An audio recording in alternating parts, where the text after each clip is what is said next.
आज आपण कोणताही शॉर्टकट न वापरता अचूक प्रमाणासहित पारंपरिक पद्धतीने परफेक्ट असा गाजरचा हलवा कसा बनवायचा ते पाहणार आहोत.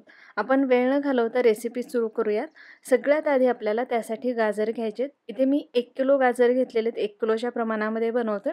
हलव्यासाठी गाजर घेताना चांगली लाल गाजर घ्यायची, जी हलव्यासाठी गाजर येतात ते, आणि खूप मोठे घ्यायचे नाहीत. थोडी लहान आकाराची गाजर घ्यायचे.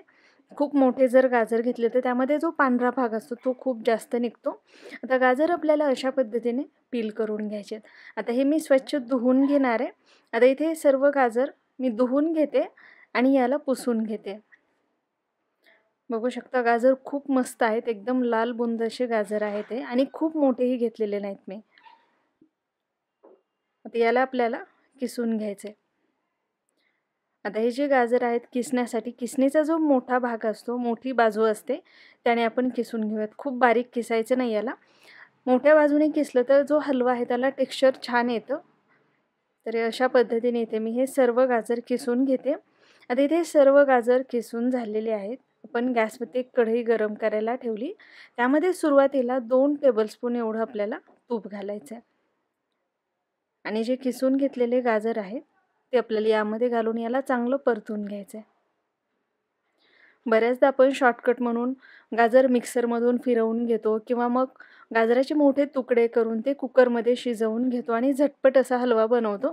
तीही पद्धत वापरतात, पण जी चव असते परफेक्ट गाजरच्या हलव्याची, किंवा जी पारंपरिक पद्धतीने बनवलेल्या गाजरच्या हलव्याची चव असते ती त्याला येत नाही.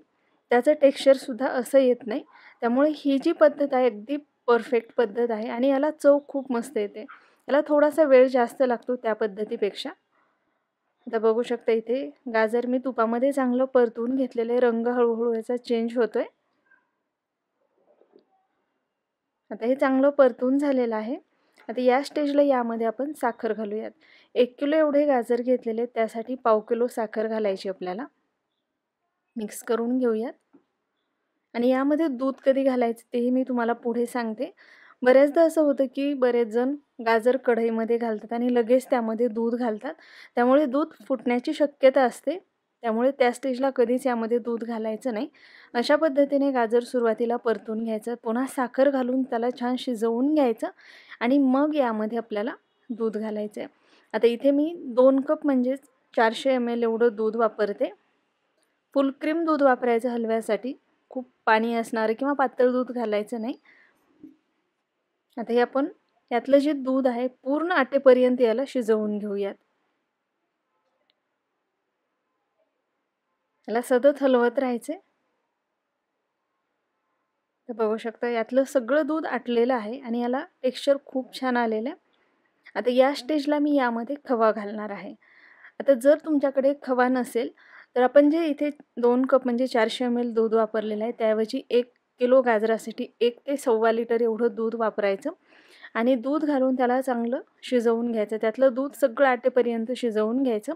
तरीसुद्धा या हलव्याला चव छान येते. आणि खवा असेल तर साधारण 200 ग्रॅम खवा आपल्याला यासाठी लागतो. इथे मी 200 ग्रॅम खवा घातलेला.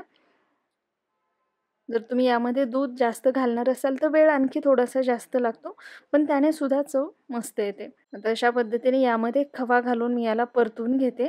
आणि तोपर्यंत इथे एका बाजूला मी एका पॅनमध्ये थोडंसं तूप घेतलेले, त्यामध्ये बदाम आणि काजूचे काप करून घेतलेले ते परतून घेते.